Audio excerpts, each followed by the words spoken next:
संजय राऊत बोलतायत, थेट जाऊयात. मग त्यांना द्या मुख्यमंत्र्यांचा सूट. अशा मागण्या करणं हा मूर्खपणा आहे. असू द्या, त्या कंगना राणावत आहेत. कंगना रनावत ने महाराष्ट्र सदन में मुख्यमंत्री का जो सूट है वो मांगा है, उसको लेके आपने एक ट्वीट भी किया. नहीं, उसमें वो प्रधानमंत्री को भी बोल सकते हैं कि मुझे प्रधानमंत्री निवास में रखिए या प्रधानमंत्री या राष्ट्रपति भवन का कोई स्पेशल सूट दीजिए. इतनी बड़ी एक्ट्रेस है, कलाकार है, लेकिन अब वो एक सांसद है और जैसे नए सांसद और भी आए हैं वैसे वो एक सांसद है. कोई उनको स्पेशल सुविधा नहीं मिल सकती जो सांसदों को मिलती है. महाराष्ट्र सदन की व्यवस्था होती है. हर जो सांसद पहली बार चुनकर आता है उनकी व्यवस्था दिल्ली में उनके जो सदन होते हैं उसमें किया जाता है या होटल अशोका में किया जाता है. अब महाराष्ट्र से जो लोग चुनकर गए वो महाराष्ट्र सदन में रहेंगे. गुजरात से जो लोग चुनकर गए गुजरात भवन में रहेंगे. कोई उत्तर प्रदेश के नए सांसद उत्तर प्रदेश भवन में रहेंगे, हरियाणा में रहेंगे. कंगना राणावत जी इस देश की महान अदाकारा हिमाचल प्रदेश से चुनकर संसद में आई है तो उनकी व्यवस्था बाकायदा हिमाचल भवन में होना चाहिए. हिमाचल भवन में अगर हिमाचल के मुख्यमंत्री उनको मुख्यमंत्री का सूट रहने को देने की उनकी इच्छा है तो उनकी इच्छा है, लेकिन महाराष्ट्र के मुख्यमंत्री उनको क्यों दे? महाराष्ट्र से तो उनसे भी सीनियर लोग चुनकर गए हैं लोकसभा में, उनको मिलना चाहिए. फिर उनको मिलना चाहिए, लेकिन कंगना जी को ये कौन बताएगा? उज्ज्वल निकम यांची सरकारी वकील म्हणून नियुक्ती करण्यात आली होती, त्याला आता थेट न्यायालयात आव्हान दिलंय. विजय पालांडे यांनी या आव्हानात असं म्हटलं आहे की ते आता भाजपच्या विचारसरणीचे. नक्कीच उज्ज्वल निकम हे मोठे वकील आहेत, पण भारतीय जनता पक्षातर्फे त्यांनी निवडणूक लढवली. त्यांनी स्वतःवरती एक शिक्का मारून घेतला राजकीय.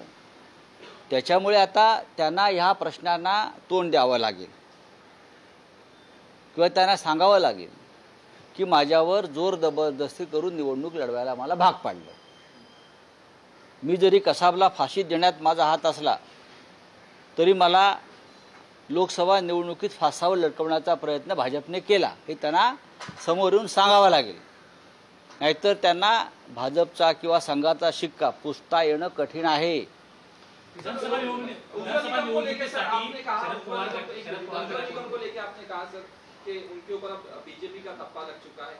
देखिए, उज्ज्वल निकम एक अच्छे वकील हैं,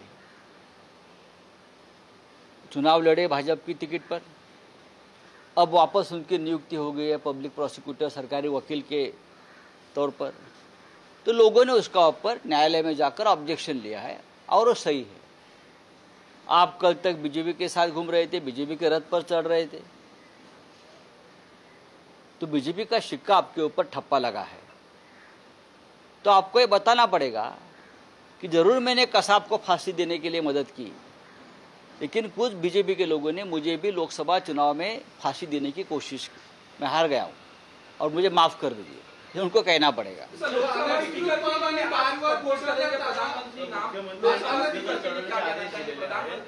लोकसभा स्पीकर का जो नाम है वो प्रपोज करेंगे, क्या कहना चाहते हैं सर? यूपीए की तरफ से भी देखिए, हमारी इंडिया गठबंधन के लोगों की आपस में चर्चा चल रही है. मैं भी दिल्ली में निकल रहा हूँ. कांग्रेस के वरिष्ठ नेता से चर्चा हो रही है और भी हमारे साथी उनसे चर्चा हो रही है. लोकतंत्र में या संसद में लोकसभा का स्पीकर एक ऐसा पद है जो असल में डेमोक्रेसी का रखवालदार, चौकीदार है, लोकतंत्र का चौकीदार है. और उस पद पर एक ऐसी व्यक्ति बैठनी चाहिए जो सभी को समान न्याय दे. लेकिन 10 साल में जिस प्रकार के लोग उस पद पर बिठाए हैं उनसे हम ये उम्मीद नहीं कर सके. अब एक मजबूत विपक्ष सामने है, तो एक तो विपक्ष से चर्चा करके नाम का ऐलान होना चाहिए. दूसरी बात, डिप्टी स्पीकर का पद कायदे से विपक्षों को मिलना चाहिए. और तीसरी बात, अगर हम भी चुनाव लड़ना चाहते हैं लोकसभा का, तो इंडिया गठबंधन में हम सब मिलकर चर्चा करेंगे और निर्णय लेंगे.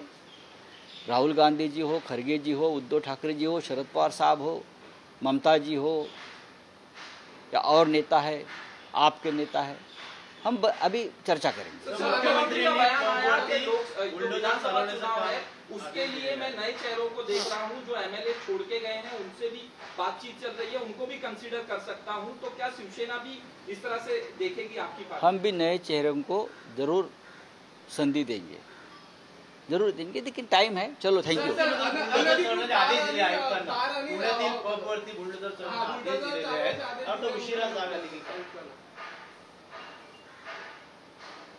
पुणे आणि नाशिक ही दोन शहरं ड्रगच्या विळख्यात गेलेली आहेत पूर्णपणे.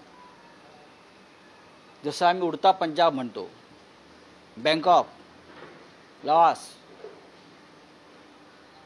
अशा पद्धतीनं पुण्यात हजारो कोटीचे ड्रग्स, नाशिकमध्ये हजारो कोटीचे ड्रग्स कुठून येत आहे? ते गुजरातमधून येत आहे, सिद्ध झालं आहे. गुजरात हे ड्रगचं सगळ्यात मोठं केंद्र आहे. मुंद्रा पोर्ट, हजारो कोटीचं ड्रग्स तिकडे उतरत आहे. काही पकडलं जात आहे, काही महाराष्ट्रात किंवा इतरत्र वळवलं जात आहे. आणि हे सगळे कोण आहेत याचा तपास, यांना राजकीय संरक्षण कोणाचं आहे याचा तपास होणं गरजेचं आहे. हा पैसा कोणत्या राजकीय पक्षाच्या कार्यात वापरला गेल्या काही वर्षात, यांना कोणी संरक्षण दिलं आहे? या काळात पुण्याचे पालकमंत्री कोण होते? पुण्याचे पोलीस आयुक्त कोण होते? पुण्याचे लोकप्रतिनिधी कोण होते? हा एक अत्यंत मोठा तपासाचा विषय आहे. पुणे हे ड्रग्स आणि गुन्हेगारीचं सगळ्यात मोठं केंद्र बनलं आहे. पुण्यामध्ये संस्कार आणि संस्कृती, विद्या हे केंद्र होतं आमचं. आज पुणे दुर्दैवानं गुन्हेगारी, अंमली पदार्थाचं मुख्य केंद्र महाराष्ट्रातलं होऊ पाहत असेल तर त्याला जबाबदार या राज्याचे गृहमंत्री देवेंद्र फडणवीस, त्यावेळचे पालकमंत्री पुण्यातले, आणि आतापर्यंत गेल्या 5 वर्षात जे पोलीस आयुक्त पुण्याला लाभले आणि लोकप्रतिनिधी लाभले ते सगळे त्याला जबाबदार आहेत. चंद्रकांत म्हणतात की मी पालकमंत्री असताना अशा कुठल्याच गोष्टी घडल्या नाहीत. कुठे कोल्ड वॉर सुरू झालाय का यांचा पालकमंत्री? ते पाहू आपण. अशी जबाबदारी झटकता येणार नाही. तुम्ही जरी पालकमंत्री नसलात तरी गृहमंत्री तुमचे होते, मुख्यमंत्री तुमचे होते.